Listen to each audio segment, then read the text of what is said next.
우리 마태복음 4장 말씀을 통해서 하나님의 말씀을 같이 함께 나누겠습니다.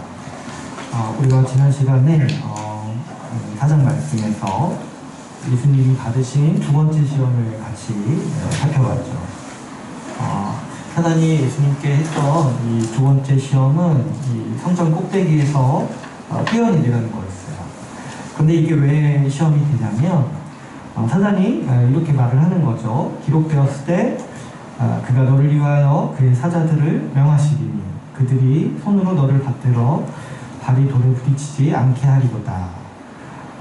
지금 이제 사단은 예수님이 이렇게 성전 꼭대기에서 뛰어내리더라도 이 천사들이 와서 구해줄 거라고 얘기를 하고 있어요. 근데 왜 그런 얘기를 하냐니까 이 하나님 말씀에 기록되었다는 거죠. 그래서 지금 사단이 하는 유혹은 이 자기 목적을 위해서 이 하나님 말씀을 이용해도 괜찮다고 하는 유혹을 하고 있는 거예요. 지금 이제 사단은 이 하나님의 말씀을 아주 맥락을 무시하고 사용한다고 했어요. 원래 이 시편 말씀은 하나님께서 우리를 보호해 주시겠다, 우리를 어떤 어려움에서도 건지시겠다, 이런 맥락에서 주신 말씀이죠. 근데 이제 사단은 예수님을 향해서 너의 힘을 과시하고 너가 하나님이라는 것을 과시하라 라는 목적을 위해서 사용하라는 거죠. 그래서 이 말씀이 너의 행동을 정당화해 줄 거다, 너가 그래도 괜찮다 라는 식의 유혹을 하고 있는 거예요. 사단은 좀 쉬운 성경 연구 방법 이런 거 좀 배워야 돼요. 우리가 이 말씀 연구할 때 가장 중요한 게 뭐라고 했어요? 이 맥락을 무시하는 거라고 했어요. 그러니까 우리가 이제 맥락을 무시하고 성경을 이해하는 게 굉장히 악마적인 거예요. 악마적. 사단은 항상 맥락을 무시하고 말씀을 인용하는 습관이 있죠. 근데 우리도 이런 이제 사단의 유혹이 우리의 가운데, 우리 신앙생활 가운데 빈번하게 있을 수가 있습니다. 우리가 적당히 대충 신앙생활을 하려고 할 때 우리에게는 항상 이 유혹이 따라다니는 거죠.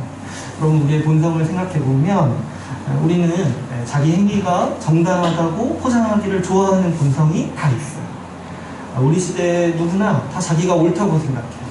여러분 누구랑 한번 의견이 있고 의견이 부딪히고 싸울 때 한번 생각해보세요. 내가 옳다고 주장하기 위해서 얼마나 나중에 생각해보면 말도 안 되는 것들을 다 끌어다가 내가 정당하다고 주장하는 거예요. 내가 얼마나 내가 옳다고 주장하기를 좋아하는 사람이라는 거예요. 이 보통 사람들이 생활하는 양식을 보면 자기의 신념대로, 자기의 생각대로 살아가는 사람은 사실 별로 없어요. 보통 사람은 어떻게 사냐면 그냥 일단은 내 마음에 내키는 대로, 내 욕망이 내키는 대로 행동합니다. 근데 그러고 나서 내 행동을 정당화해 해줄 사상이나 근거나 신자들은 또 하나님의 말씀을 찾기 마련이죠. 우리가 교회를 적당히 다니고 신앙생활을 적당히 하려고 할 때 이 유혹이 더 강하게 다가옵니다. 대충 내 마음대로 산 다음에 그래도 괜찮다라고 적당히 정당화하고 포장하려 하기 위해서 하나님의 말씀을 이용하고는 하는 것이죠. 제가 지난 시간에 같이 나눴다시피 슬픈 일이지만 많은 사람들이 죄를 저지르고 있으면서도 자신의 죄를 정당화하기 위해서 하나님의 말씀을 이용하고 있습니다. 이런 일들이 우리 가운데 아주 빈번하게 일어난다는 사실을 우리가 기억하고 경각심을 가져야 하는 거죠. 우리는 적당히 세상도 사랑하고 또 적당히 믿는 것처럼 보이고 싶어 합니다. 그래서 평소에는 자기 욕망을 위해서, 자기를 위해서 마음껏 살면서도 이 몇 가지 종교 행위를 하면 하나님이 만족하실 거라고 생각하는 거예요. 안타깝게도 우리 시대에 하나님 말씀대로 살지 않으면서도 자기가 믿는 자라고 여기는 사람이 많이 있습니다. 말씀에 그대로 순종하고 싶지는 않지만 하나님은 나를 위하시고 내 편이라고 여기고 싶은 거죠. 말씀에 순종하고 싶지는 않지만 내가 하는 행위들은 말씀이 보증하는 행동들이라고 여기고 싶은 거죠. 그래서 괜찮다. 그래서 나는 괜찮다. 나는 지금 잘하고 있다. 라고 스스로 그렇게 믿고 싶은 거죠. 왜 우리는 말씀대로 살지 않으면서도 이 스스로를 믿는 자라고 여기는 일들을 좋아할까요? 우리가 지난 시간에 같이 나눴다시피 우리 마음의 중심에 이 하나님을 속이고자 하는 이 마음의 동기가 강하기 때문이라고 했어요. 우리는요, 하나님을 속일 수 있다고 생각해요. 주님이 적당히 눈 감아 주시겠지. 주님은 내 겉모습만 보고 내 속마음은 모르시겠지. 내 동기를 주님은 모르시겠지. 이런 생각들이 우리 가운데 은연히 있는 것이죠. 사람들이 내 겉모습만 보고 나를 교회에 다니는 사람, 믿는 사람으로 여기듯이 하나님도 나를 믿음이 있는 것으로 대충 인정해 주실 거라고 하는 그런 우리의 욕망들이 다 있다는 거죠. 그러나 예수님께서는 우리에게 말씀하십니다. 주 너의 하나님을 시험하지 말라고 말씀하세요. 주님은요, 우리에게 하나님이 우리에게 속지 않으신다라고 말씀하고 계시거든요. 여러분, 하나님은요, 우리의 중심을 아세요. 우리의 행위를 아실 뿐만 아니라 우리의 행위의 동기까지도 아시는 분이세요. 우리는요, 이 사실을 알면서 살아가는 사람들이고 항상 하나님 앞에 선다라는 것을 인식하고 살아가는 사람들이에요. 우리는 무엇을 믿습니까? 우리는 우리가 하나님을 속일 수 없다는 사실을 믿어요. 하나님이 우리의 중심을 아시고 내 본마음, 내 속마음을 주님이 아신다라는 사실을 우리는 알고 살아가는 사람입니다. 그래서 우리는 항상 그 속마음을 가지고 하나님께 나아가는 사람들인 거죠. 주님께서도요, 우리가 진실한 믿음을 갖도록 도우십니다. 우리가 믿음을 가지고 살아갈 때 주님은 언젠가 반드시 우리의 속사람을 비춰주십니다. 우리가 교회를 나가고 말씀을 볼 때 주님은 그 인생의 어느 시기 가운데 반드시 우리의 진면목, 우리의 속사람을 완전히 비춰주실 때가 있는 것이죠. 우리가 하나님의 말씀을 연구하고 청중할 때 이 주님의 말씀은 우리의 감추었던 속사람을 드러냅니다. 그래서 사실 성경 연구는 굉장히 두려운 일이에요. 살아계신 하나님의 말씀을 대하는 것만큼 무섭고 떨리는 일이 세상에 어디 있겠습니까? 그런데 하나님께서 우리의 속사람을 비추시는 이유는 우리를 책망하고 우리를 폭로하고 우리를 드러내서 아주 내쫓기 위해서 그렇게 하시는 게 아니라고 했어요. 우리를 사랑하셔서 우리를 회개의 자리로 이끄시고 정말 마음속 깊숙이 그 속마음 진실한 마음으로 하나님을 사랑하고 참된 믿음을 갖도록 하기 위해서 하나님은 우리의 속마음을 들춰내신다라고 우리 같이 함께 나누었습니다. 우리가 생각해보면 하나님의 능력이 우리에게 역사하지 않으시면 우리가 회개하는 일이 절대로 일어나지 않습니다. 이 회개의 은혜, 자기의 속마음을 인정하고 하나님을 향해서 돌이키는 이 회개의 은혜가 하나님의 크신 은총이에요. 여러분, 죄인은 왜 죄인이냐면 절대로 회개하지 않기 때문에 죄인인 거예요. 우리가 얼마나 회개하기 힘든 사람입니까? 우리는 우리 자신의 속마음도 인정하기 어려운 사람들, 자신의 잘못이 드러날지라도, 자신의 거짓말이 드러날지라도 그것마저도 정당화하려 하기 위해서 끊임없이 자기를 포장하고 싶어하는 사람들이에요. 그럼 우리가 회개한다라는 것은 하늘의 능력이 아니고서는 절대로 일어나지 않는 일인 거죠. 죄인은 끊임없이 자기 자신을 정당화하고 하나님의 말씀을 이용하면서까지 자기를 정당화합니다. 그래서 우리 로마서 말씀에도 죄인의 모습이 뭐라고 했어요? 죄가 죄인지 알면서 행하면서도 그것이 옳다고 주장하는 사람들이 바로 죄인이라고 했어요. 그러나 주님의 백성은 주님의 말씀 앞에서 무릎 꿇고 속마음으로부터 주님을 사랑하기를 원합니다. 항상 주님 앞에 서는 자세가 어떤 거였습니까? 내가 진실되게 아무것도 숨기는 것이 없이 정말 내 진실한 마음으로는 하나님을 사랑하고 주를 따르고 싶다라는 것이 우리 주님의 백성들의 마음인 것이죠. 이 시험이 다가올 때 우리는 속이려는 마음이 언제든지 이 유혹이 될 수가 있어요. 적당히 나를 감추고 적당히 속여서 적당히 살고 싶은 마음들이 우리 가운데 유혹이 될 수가 있습니다.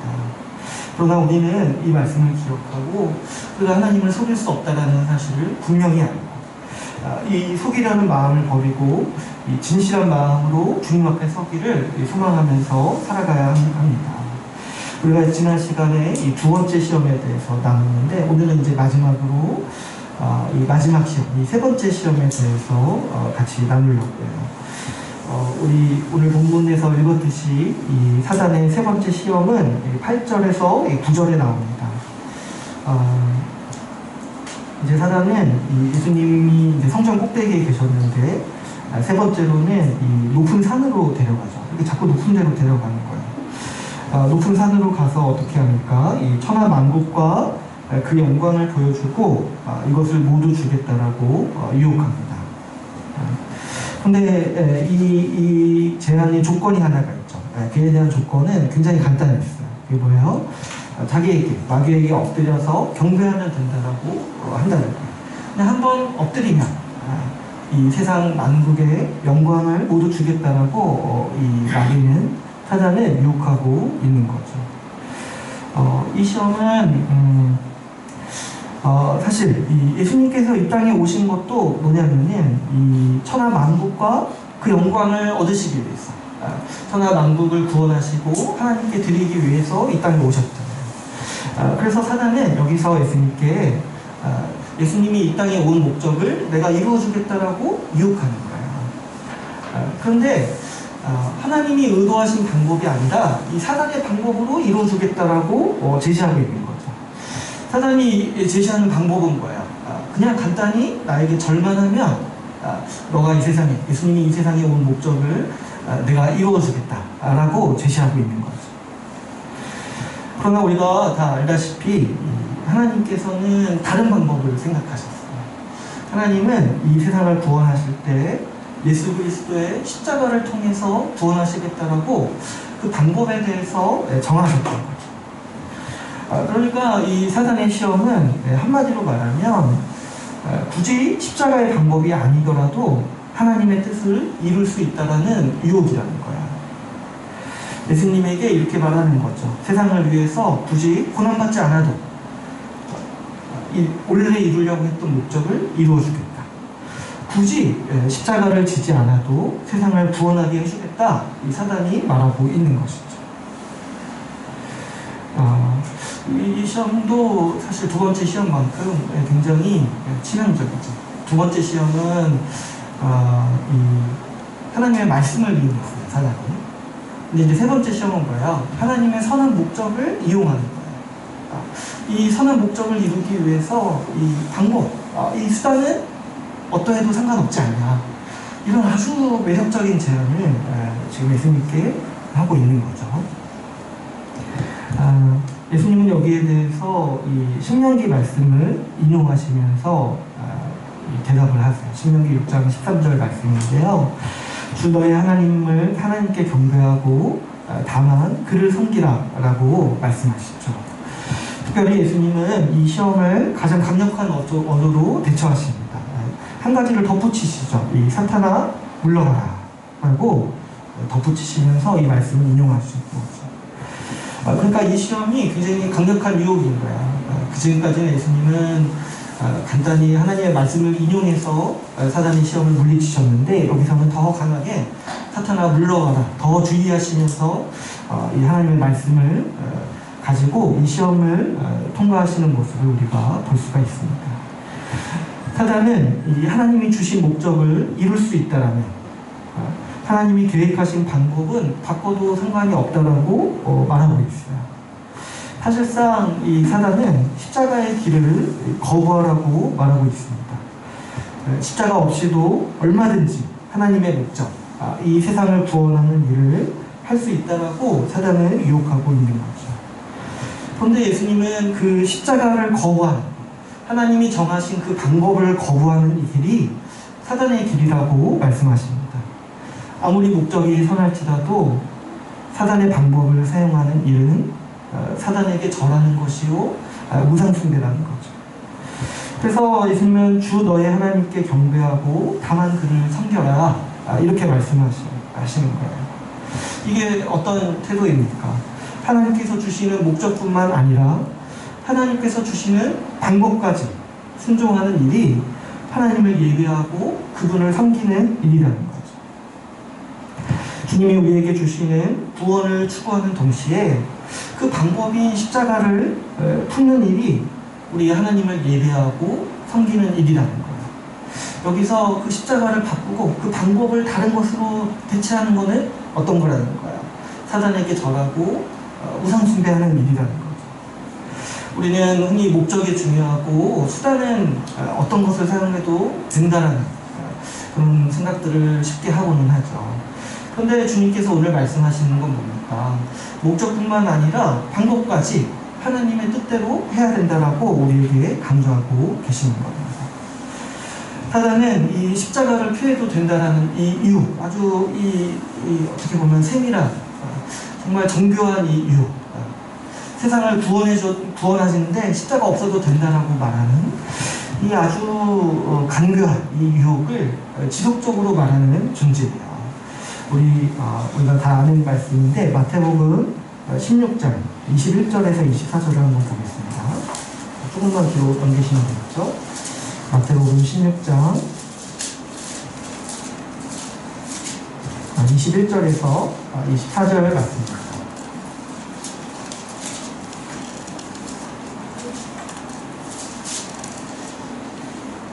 우리 21절에서 24절 말씀 같이 한번 읽어보겠습니다. 시작.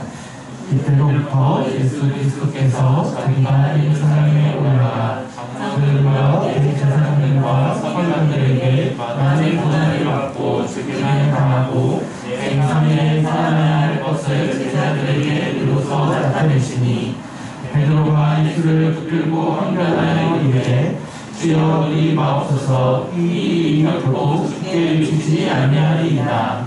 예수께서 돌이키시며 베드로에게 이르시되 사탄아 내 뒤로 물러가라. 너는 나를 넘어지게 하는 자다.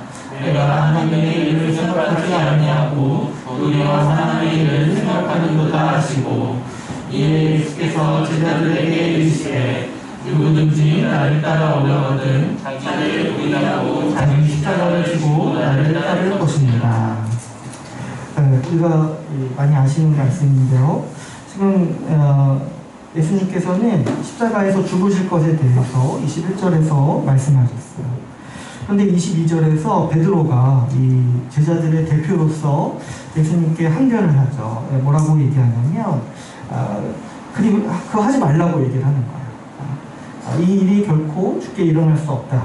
십자가를 지시는 일, 주님께서 죽으시는 일이 절대로 일어날 수 없다라고 베드로는 예수님을 붙잡고 크게 항변하고 있는 거죠.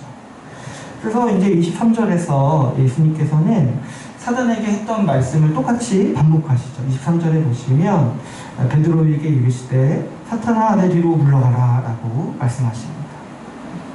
뭐냐면 예수님이 이 광야에서 시험 받으셨을 때 그 유혹을 베드로의 말을 통해서 똑같이 느끼시는 거죠.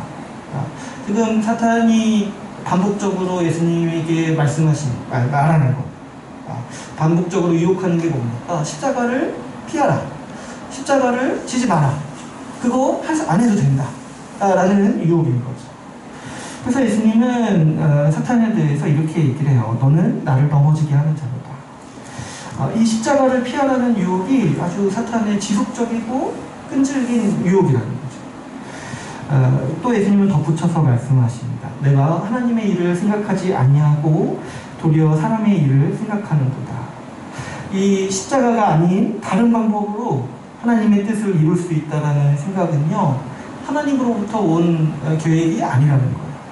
그거는 사람이 만들어낸 방법. 바꿔 말하면 사단의 유혹이라는 것이죠. 사단의 거짓말이라는 거예요. 하나님이 만드신 방법이 아니라 사람의 창의력으로, 사람의 힘으로 하나님의 뜻을 이룰 수 있다라고 생각하는 거예요. 그 교만, 그 오만이요, 사단이 우리에게 거짓말로서 말한 말이고 사람의 착각이라는 것이죠. 하나님의 방법이 아니라 사람의 지혜로, 다른 방법으로 선한 목적을 이루려는 일에는 항상 그래서 이 사단의 유혹이 도사리고 있는 것이죠. 24절에서 주님은 못 박으시면서 말씀하십니다. 누구든지 나를 따라오려거든 자기를 부인하고 자기 십자가를 지고 나를 따를 것입니다. 예수님의 말씀은 분명하죠. 십자가 외에는 하나님의 목적을 이룰 수 있는 다른 방법이 없습니다. 십자가 복음만이 하나님이 정하신 하나님의 방법이라는 거예요. 그 외에 다른 방법, 그 외에 다른 길이 있다고 말하는 일은 모두 이 사단의 끈질긴 유혹에 불과하다는 것이죠. 우리가 우리 삶을 생각해 보면 우리도 이와 같은 유혹에 자주 시달리고는 합니다. 여러분, 우리가 살아가는 삶이 생각하면 생각할수록 고단해요. 그렇다고 보니까 우리는 어떻게 하면 이 고단한 삶에서 좀 나아질 수 있을까 많이 고민을 하죠. 어떻게 하면 좀 더 쉽게 할 수 있을까? 어떻게 하면 좀 더 빠르게 할 수 있을까? 어떻게 하면 좀 더 편하게 살 수 있을까? 어떻게 하면 좀 더 안락하게 살 수 있을까? 저도 그렇지만 수없이 많이 고민하게 되는 것 같아요. 시중에 보면은 얼마나 그런 광고와 거짓말들이 난무합니까? 쉽게 돈 벌 수 있는 방법, 한 방에 성공하는 방법, 쉽게 한탕할 수 있는 방법, 이런 것들이 굉장히 많이 얘기되어지고 사람들 가운데 관심을 사게 되죠. 기술이 발달하고 생활이 편리해진 요즘과 같은 때에 우리는 얼마든지 우리가 겪는 고난과 힘겨움들을 피하고 편하고 안락한 방법을 손에 넣을 수 있을 것 같은 기분이 듭니다. 기술이 발달했고 과학기술이 있으니까 우리는 언제든지 우리 인생을 편하게 살 수 있다는 생각을 하게 되는 거죠. 이런 시대에서 살아갈 때 우리 마음속에 일종의 편견이 생기는 거야. 쉽고 빠르고 편한 방법이 선한 일이고, 어렵고 느리고 불편한 고난은 악한 일이라는 사고의 구조가 오늘날 이 시대를 살아가는 우리 가운데 자연스럽게 배어드는 것이죠. 우리 시대의 이 매체나 광고 매체나 이 미디어들을 보게 되면은 이런 흐름들이 아주 기저에 있죠. 우리 시대는 인간의 능력이라면 언제든지 불편함을 개선하고 고난을 억제할 수 있다라는 굳은 신념이 있어요.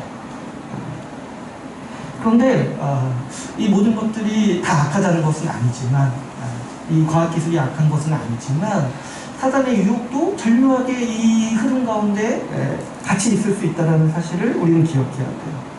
사단이 우리를 유혹하는 방법도 이와 유사할 때가 많습니다. 나에게 절하기만 하면 좀 더 쉽고 빠르게 성공할 수 있어. 나에게 와서 절하기만 하면 이 고난을 피하고 안락한 삶을 살 수 있다라고 사단은 우리 가운데 아주 세밀하고 은밀하게 속삭이고 있는 것이죠. 여러분, 우리 이 사단의 이미지를요, 이렇게 아이들이 보는 책에 보면 악마를 그릴 때 굉장히 뿔 달리고 못생기게 그리잖아요. 굉장히 끔찍하게 그리잖아요. 근데 우리는 그런 이미지를 지워야 돼요. 사단은 굉장히 매력이 있는 존재입니다.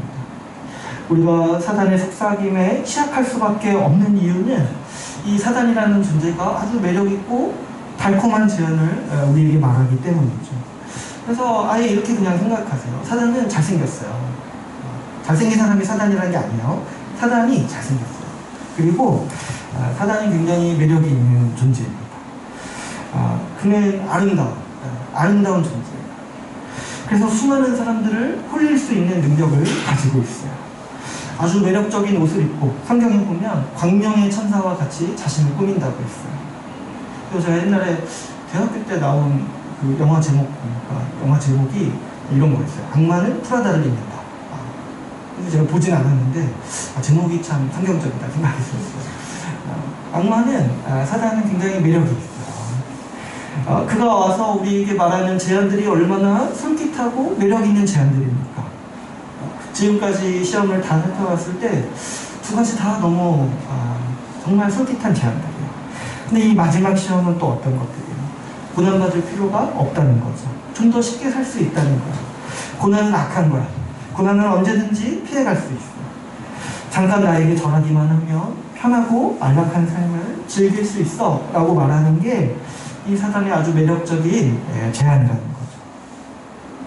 고난이 없어도 영광을 누릴 수 있다고 말하는 게 사단이 말하는 방식입니다. 더 나아가서 사단은 십자가 없이도 구원의 삶을 누릴 수 있다고 말하는 존재입니다. 그래서 이 교회 안에서도 이러한 사단의 유혹은 언제든지 쉽게 들어올 수가 있습니다. 고린도후서 11장 14절에 이렇게 얘기하고 있어요. 사단이 자기를 광명의 천사로 가정한다고 했어요. 그러니까 사단이 우리에게 올 때 실제로 어떤 모습으로 온다는 거야. 천사처럼 온다는 거야. 하늘에서 보낸 천사처럼 우리에게 온다는 거예요. 그리고 두 번째 시험을 한번 보십시오. 사단은 하나님의 말씀을 자유자재로 이용해요. 우리보다 더 말씀을 더 많이 외우고 있어요. 그러니까 사단은 언제든지 우리 교회에 찾아와서 또 우리 신자들의 마음을 찾아와서 은밀하게 유혹할 수가 있는 존재인 것이죠. 사단이 우리 교회에 와서 자주 유혹하는 게 뭐냐니까 십자가 없이도 구원의 삶이 가능하다는 거예요. 사람들은요, 교회 부흥을 위한 몇 가지 방법이 있다고 말하는 것을 좋아합니다. 각종 프로그램과 몇 가지 행사 등으로 교회가 부흥할 수 있다고 생각하는, 그렇게 말하는 광고가 사실 굉장히 많이 있어요. 한국교회가 회복하는 일에 방법을 얘기하는 사람들이 굉장히 많습니다. 이걸 해야지 교회가 살아난다. 저걸 해야지 교회가 살아난다. 지금까지 없었던 비상한 방법을 써야지 교회가 회복하고 부흥할 수 있다고 말합니다. 지금 교회가 힘든 이유가 그걸 안 해서라는 거예요. 그 몇 가지 방법을 안 써서라는 거예요. 이 힘든 위기를 극복하기 위해서 창의적이고 좋은 아이디어가 필요하고 그게 없어서 지금 교회가 힘들다라고 사람들은 이렇게 말하기를 좋아한다는 거죠. 교회가 부흥하고 살아남기 위해 이 선한 목적을 위해서는 어떠한 방법을 써도 괜찮다고 말합니다. 근데 이 말을 누가 했습니까? 오늘 본문에서 사단이 하고 있는 거예요. 나에게 절하기만 하면 교회를 부흥시켜주겠다. 사단은 오늘날에도 이렇게 말하고 다니는 거죠. 그러나 우리가 분명히 알다시피 주님이 교회를 위해서 정하신 방법은 예수 십자가 복음입니다. 십자가 복음 외에 다른 방법으로 교회는 회복을 꿈꿀 수가 없습니다. 십자가 복음 외에 다른 방법으로 교회가 부흥할 수 있다고 여기는 모든 말들은 사단의 유혹과 똑같은 소리라고 할 수가 있습니다. 교회뿐만 아니라 우리 개인의 삶에서도 십자가 없는 신앙생활이 가능하다고 여기는 사람들이 종종 있습니다. 우리도 때로 살다 보면 십자가 없이 살아도 괜찮지 않을까 하는 유혹이 생길 때가 있어요. 주님은 분명히 누구든지 자기 십자가를 지고서야 나를 따를 수 있다라고 말씀하십니다. 그러므로 주님을 따르는 길은 이 예수님을 믿는 길, 신앙생활은 십자가의 길이요 고난의 길이라고 할 수가 있습니다. 로마서 8장 17절에 이런 말씀이 있습니다. 자녀이면 또한 상속자, 곧 하나님의 상속자요 그리스도와 함께한 상속자니 우리가 그와 함께 영광을 받기 위하여 고난도 함께 받아야 할 것입니다. 여러분, 우리는 그리스도와 연합했어요. 그래서 예수 그리스도의 모든 것을 다 받는 존재입니다. 예수 그리스도가 하나님의 상속자이시기 때문에 그 안에 있는 우리도 하나님의 상속자가 되고 그리스도가 얻으신, 그리스도가 누리시는 모든 영광을 우리는 다 받는 사람이에요. 그리스도가 지금 보좌에 앉아서 다스리시듯이 우리도 주와 함께 다스리고 왕노릇하는 존재인 거예요. 그런데 주님이 가지신 게 또 하나가 더 있어요. 그게 뭐냐니까 그분이 가지신 고난이라는 거죠. 그분이 받으신 십자가 고난, 그것을 주님이 가지고 계시다는 거예요. 우리는 주님의 모든 것을 다 받습니다. 그래서 마땅히 우리도 주님의 영광도 받지만 주님의 고난도 같이 함께 받는 것이죠. 십자가를 지신 주님을 따라갈 때 우리도 자기 십자가를 지고 십자가의 길을 가는 것이 주님이 말씀하신 신앙의 길이고 교회의 길이고 주님을 따르는 유일한 길이라는 거죠. 그러므로 신자에게는 여러분 항상 십자가의 고난이 있습니다. 오히려 고난이 없는 상태가 위험한 상태인 거예요. 우리가 믿음을 가지고 살아가는 삶에는 반드시 고난이 있습니다. 그래서 사실 신자의 삶은 고난이 있을 때 이상히 여기면 안 된다고 했어요. 오히려 고난이 없을 때 이상하게 여겨야 돼요. 오늘 아침에 나설 때마다 요즘 고난이 뭐가 있는지 한번 생각해 보세요. 그리고 없다라고 생각했다면 자기 좀 더 위험함을 느끼고 더 경각심을 느껴야 합니다. 내가 요즘 아무런 고난 느끼지 않고 물론 이제 잠시 평안할 수는 있어요. 그런데 우리는 이 사실이 있죠. 우리는 언제든지 고난의 길을 가는 사람들이에요. 우리가 신자로서 살아가는 데 있어서 고난을 피할 수 있다거나 고난이 없을 수 있다는 생각은 접어주셔야 되는 거죠. 이런 생각들은 우리 신앙을 약하게 할 뿐만 아니라 십자가를 믿는 믿음을 약하게 하는 아주 위험한 생각들인 거죠. 그러면 신자에게는 구체적으로 어떤 고난이 있습니까? 두 가지 정도 먼저 크게는 생각할 수가 있어요. 구체적으로 먼저는 자기를 부인하는 고난이 있습니다. 예수님께서 자기 십자가를 지고 나를 따라오라고 말씀하셨을 때 예수님께서 직접적으로 말씀하신 의미는 이 자기를 부인하는 삶에 대해서 말씀하시는 거예요. 그래서 우리가 방금 읽은 말씀에서도 자기를 부인하고 자기 십자가를 지고 따라오라고 말씀하셨어요. 자기를 부인하는 게 결국에 뭐야? 십자가에 자기를 못 박는 것만큼 자기를 죽이는 일이다. 자신에 대해 죽어야지만 우리가 주님을 믿고 따를 수가 있습니다. 우리가 하나님의 말씀대로 살기 위해 자신에 대해서 죽어야 합니다. 내 욕망에 대해서 죽어야 되고, 내 고집을 꺾어야 되고, 내 방식을 버려야 하는 것이죠.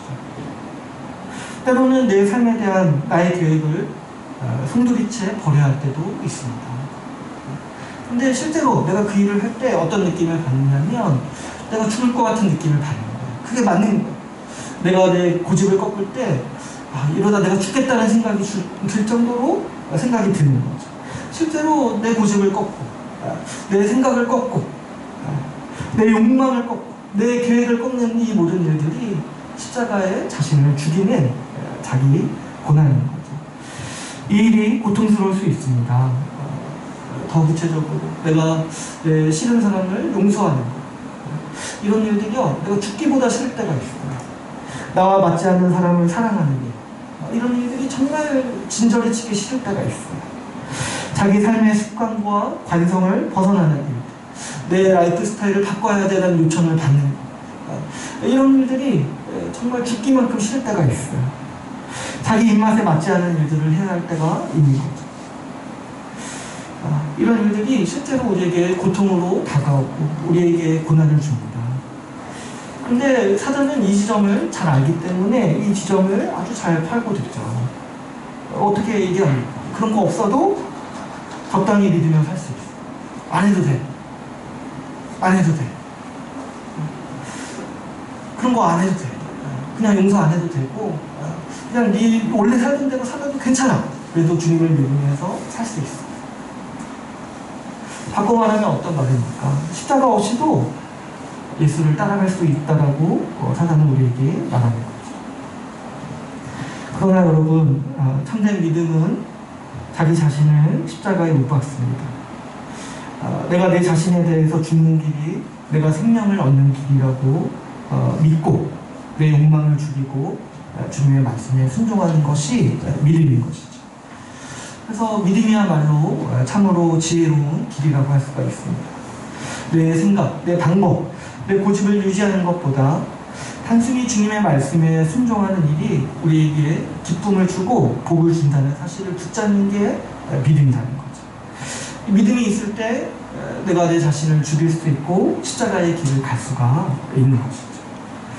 두 번째로 우리가 신자로서 살아가면서 겪는 고난은 주를 위한 고난이 있습니다. 이 사도 바울은요 골로새서에서 자신이 그리스도의 남은 고난을 채운다고 해요. 그러니까 실제적으로 우리가 그리스도의 고난에 동참하는 것은 그리스도의 남은 고난에 참여하는 거예요. 그런데 그리스도의 남은 고난이라는 게 무엇이냐면 이 골로새서 1장 24절 말씀이 있는데요. 제가 한번 읽어드릴게요. 나는 이제 너희를 위하여 받는 괴로움을 기뻐하고 그리스도의 남은 고난을 그의 몸된 교회를 위하여 내 육체에 채우노라. 여기서 이제 그리스도의 남은 고난에 내가 참여한다고 말하죠. 근데 이게 무슨 말입니까? 이 그리스도의 남은 고난은요, 내가 자발적으로 참여하는 고난이라고 할 수가 있어요. 주를 위해 살기 위해서 내가 더 자처해서 지금 골로새서 1장 24절에서 말하는 것처럼 너희를 위해서, 너희 교회를 위해서 그리스도의 몸된 교회를 위해서 내가 자처해서 받는 고난이라고 할 수가 있는 것이죠. 내가 더 자처해서 안 해도 되는데 내가 더 자처해서 오히려 그 고난의 삶에 뛰어드는 것이 이 그리스도의 남은 고난에 참여하는 일인 거죠. 너희를 위해서, 교회를 위해서 받는 고난이라고 할 수가 있습니다. 여러분, 우리가 주님을 믿고 살아갈 때 자연스럽게 따라오는 마음들이 있어요. 그게 뭐냐니까 주님을 사랑하니까 주를 위해서 좀 뭔가 하고 싶은 거예요. 주님은 우리에게 무엇을 요구하시지 않으세요. 무엇을 해면 내가 복 주겠다 이런 식으로 요구하신 적이 없으세요. 주님은 그냥 우리에게 받으라고 말씀하시는 분이세요. 근데 우리도 어때요? 우리도 주님을 사랑하니까 주님께 뭔가 해드리고 싶은 거예요. 주님을 사랑하니까 뭔가 해주고 싶은 거죠. 그렇지 않습니까? 우리가 사랑하는 사람에게 뭔가 해주고 싶고 뭔가 더 수고해주고 싶고 이런 마음이 우리가 주님에게도 자연스럽게 드는 거죠. 그런 마음이 자연스럽지 않겠습니까? 그래서 주를 위해서 살고 싶고 주를 위해 뭐라도 좀 하고 싶은 게 우리 신자들의 마음인 거죠. 그런데 주님께서 이 하나님을 사랑하는 삶, 예수 그리스도를 사랑하는 삶에 대해서 뭐라고 말씀하신다니까 나를 사랑하려거든 지체를 사랑하라고 말씀하시는 거예요. 교회를 사랑하는 삶이 예수 그리스도를 사랑하는 삶이다.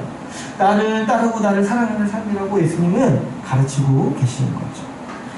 그래서 여러분 우리가 주를 사랑할 때 자연스럽게 우리에게 나오는 반응이 뭐냐면 지체를 사랑하기 위해서 고난받는 거예요. 이게 왜 고난이 되냐면 사실 이거 자체가 고난인 거죠. 우리가 누군가를 위해서 산다는 것 자체가. 우리가 누군가를 위해서 교회를 위해서 헌신하는 일 모두가 자처에서 받는 고난이라는 거죠. 우리가 위에서 살아가는 사람들이요 뭔가 대단한 사람들이 아닌 거예요.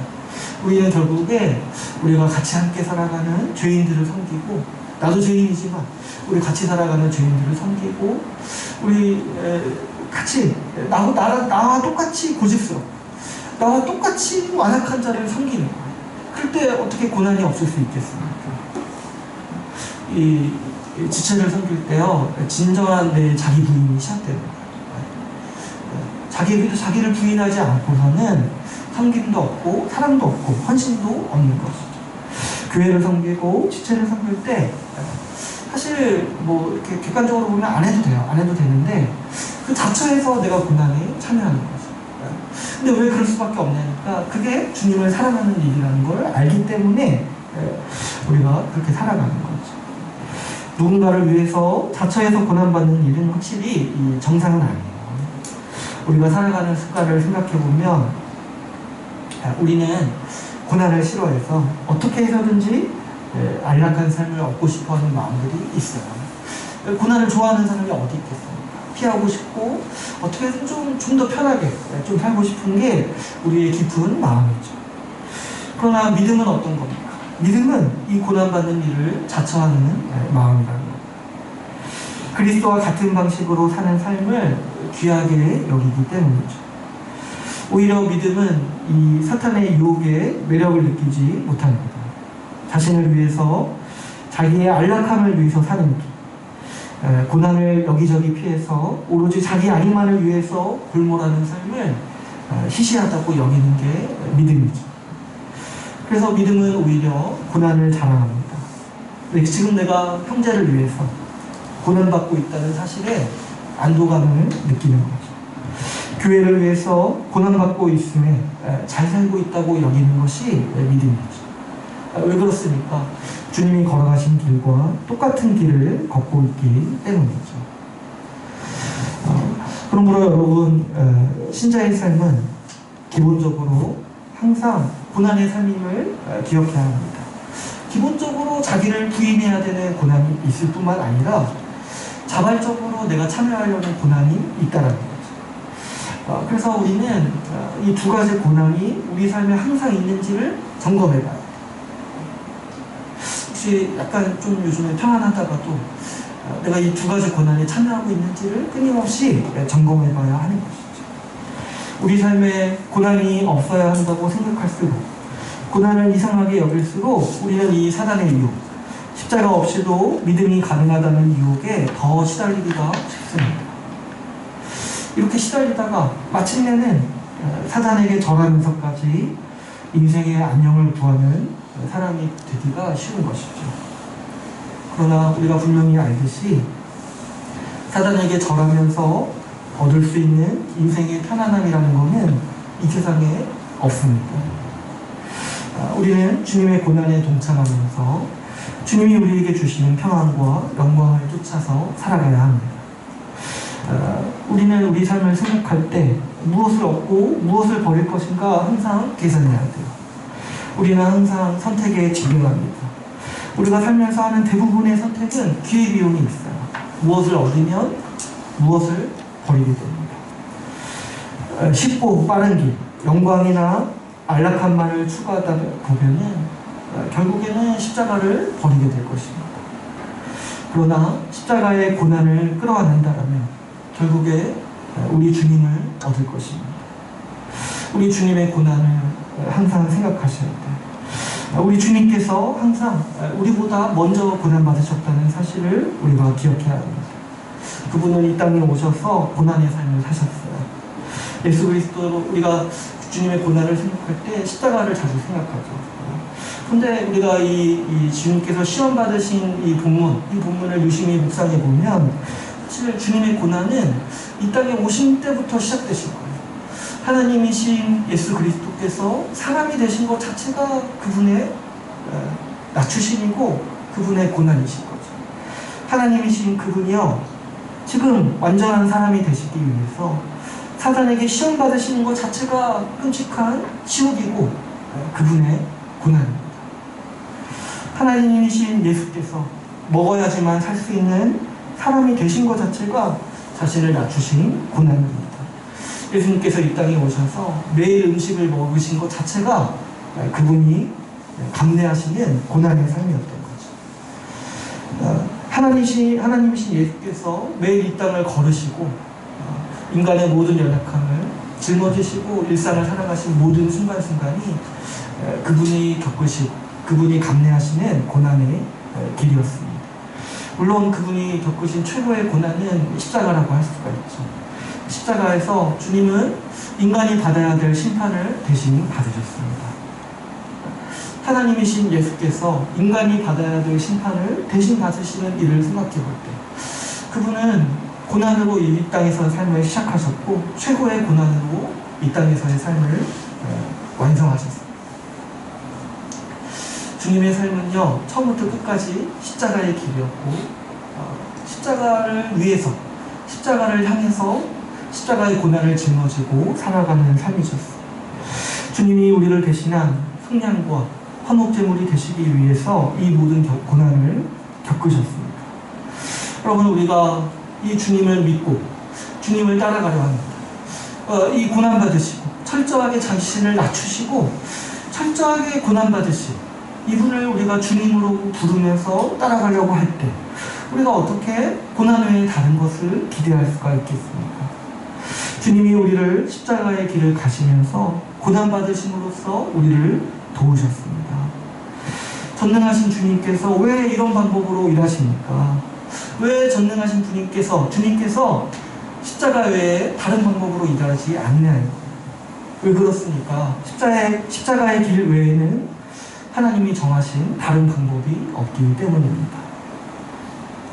우리가 인생을 살아갈 때 얼마든지 우리는 고난을 두려워할 수 있어요. 두렵죠. 힘들고 어려운 일들은 누구나 다 두려운 일이죠. 또 그래서 우리가 어려울 때마다 주님께서 우리 인생에 이런 고난이 일어날 수 없다라고 주님한테 항변할 수 있어요. 우리는 얼마든지 그럴 수 있는 존재예요. 그러나 우리는 그럴 때 반드시 십자가를 기억해야 합니다. 우리의 믿음의 실체가 십자가에 있다는 사실을 기억해야 합니다.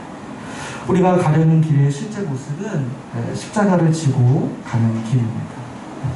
고난을 피하기 쉽고 쉬운 길, 넓은 길, 안락하고 편한 길의 눈길이 갈 때 우리는 십자가를 더 붙잡아야 하는 것이죠. 우리의 믿는 믿음의 실체가요, 이 십자가를 믿는 것. 우리의 믿는 믿음의 본질이 이 십자가에 있는 것이죠. 교회에 올 때 왜 십자가가 우리를 맞이합니까? 십자가만이 우리를 신자로서 살게 하고 십자가의 길만이 우리가 신자로서 살아가는 원래 모습이기 때문이죠. 이제 오늘 말씀을 맺겠습니다. 사단의 마지막 시험, 오늘 같이 함께 살펴본 이 마지막 시험은 십자가를 피하고 외면하라는 시험이었습니다. 사단은 십자가 없이도 얼마든지 하나님의 뜻에 따라서 살 수 있다라고 말합니다. 그러나 우리 주님은 주 너의 하나님만 경배하라고 말씀하십니다. 주님의 방법, 십자가의 길을 끌어안는 것부터가 주님을 경배하는 일입니다. 우리가 살아가면서 우리는 수없이 이 유혹에 들 수가 있습니다. 십자가의 자기 부인 없이, 십자가의 섬김 없이 신앙생활을 할 수 있다는 유혹이 우리 가운데 지속적으로 있을 수 있습니다. 고난 없이 편하게 사는 것이 괜찮다라고 하는 유혹이 우리 가운데 계속해서 찾아올 수 있는 것이죠. 사단에게 한번 정하기만 하면 편하게 살 수 있다는 시험이 우리 가운데 올 수 있습니다. 사단은 끊임없이 고난은 악하고 고난을 피해야 한다고 우리에게 속삭이고 있습니다. 그러나 우리의 믿음은 십자가에 있습니다. 우리가 예수 그리스도를 믿는다라고 말할 때 우리는 처음부터 고난을 자처한 사람들입니다. 처음부터 십자가의 길을 가겠다라고 자리를 박차고 일어난 사람들이죠. 그런 우리가 고난이 올 때 당황하거나 주저할 필요가 사실 없죠. 고난받기 위해서 살겠다라고 다짐했는데 고난이 올 때마다 당황하고 두려워한다라면 우리 처음 믿음을 돌아봐야 합니다. 나는 무엇을 믿고 주님을 따르기로 작정했습니다. 여러분, 우리 요즘의 상황을 보면 이 코로나로 인해서 이 굉장히 어려움이 올 거라고 다들 예상하고 있어요. 지금 이 상황이 장기화될 거라고 많은 전문가들이 이야기하고 있죠. 지금 이제 주식시장도 그렇고 금융권도 그렇고 최악의 위기 상황이라고 얘기하고 있습니다. 그랬을 때 우리가 충분히 예상할 수 있는 게 앞으로 수많은 어려움들이 우리 삶을 바꿔나갈 것 같아요. 이제는 이전과 똑같이 살 수 없을 지경으로 우리 삶이 바뀔 수도 있을 것 같다는 생각이 듭니다. 그랬을 때 우리는 한 가지 예상해야 될 것이 뭐냐면 시험의 때가 오고 있다는 겁니다. 우리 삶이 어려워지고 힘들어질 때 진정으로 시험받는 것은 우리의 일상이 아니라 사실 우리에게는 우리의 믿음이 시험에 들어가고 있습니다. 그럴 때 여러분, 우리는 고난을 각오해야만 합니다. 이번 시기일수록 사단의 유혹은 더 기승을 부릴 수 있습니다. 고난을 피해야 되고 더 쉬운 길, 더 괜찮은 길이 있다고 우리에게 더 유혹할 수가 있는 거죠. 그러나 우리는 이런 시기일수록 더 십자가를 붙들고 사랑하는 교회가 되기를 원합니다. 쉽고 편한 길이 있다고 말하는 사단의 유혹에 맞서고 고난을 피해야 한다는 이 사단의 거짓말을 분별해야 합니다. 오히려 우리는 고난이 올 때 당연히 여기고 마땅히 내가 가야 할 길로 여겨야 하는 것이죠. 사실 자처해서 고난받는 자에게 사단은 할 수 있는 일이 아무것도 없는 것이죠. 사단이 기껏 하는 일이 뭐냐면 고난으로 두렵게 만듭니다. 근데 우리가 자처해서 고난받는 삶을 살아갈 때 그런 우리에게 사단이 무엇을 할 수 있겠습니까? 여러분, 우리는 그리스도의 십자가를 믿는 교회입니다. 처음부터 우리는 주님의 십자가를 지고 따르겠다고 나선 사람들입니다. 그래서 시험의 때가 오고 고난의 때가 올지라도 두려워하지 않을 수가 있는 것이죠. 자기를 부인하는 고난과 지체를 섬기기 위해 받는 고난을 자처하면서 열심히 십자가의 길을 가는 우리 주의 나라 교회가 되기를 소망합니다. 오늘 말씀을 마치고 같이 기도하는 시간을 갖도록 하겠습니다. 우리 이 시간 기도할 때 우리 자신의 믿음과 또 우리 가정을 위해서 같이 함께 기도합시다. 지금도 힘든 가운데 있는 지체들이 있고 또 앞으로도 더 큰 어려움들이 물려올 겁니다. 그럴 때 우리가 당황하지 않고 우리 본연의 자세를 기억하고 우리 주님의 십자가를 기억하고 우리 주님의 고난을 기억하면서 우리가 믿음으로 이 어려운 시기들을 살아갈 수 있게 하늘에서